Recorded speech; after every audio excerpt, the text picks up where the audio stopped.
payımsız. Gündüzler güneşim, gece ayımsız. Döyünen yüreğim, gören gözlerim, ümidim direğim, varımsız oğlum. Her yerde saklayın böyük hürmetin, kazanın sevgisin, saf məhəbbətin.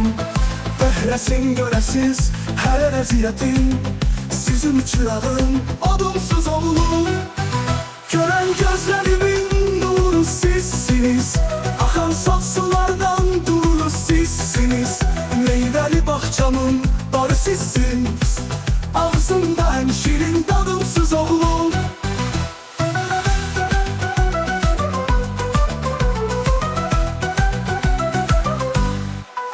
Tanrı'nın verdiği şirin payımsız. Gündüzler güneşim, gece ayımsız. Döyünen yüreğim, gören gözlerim, ümidim direğim, varımsız oğlum. Her yerde saklayın böyük hürmetin, kazanın sevgisin, saf məhəbbətin. Bəhrəsin görəsiz hər əziyyətin, sizin çırağım odumsuz oğlum.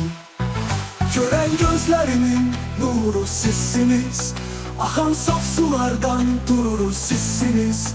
Meyveli bahçamın barı sizsiniz, ağzımda en şirin dadımsız oğlum. Gören gözlerimin nuru sizsiniz, akan saf sulardan durur sizsiniz. Meyveli bahçamın barı sizsiniz, ağzımda en şirin dadım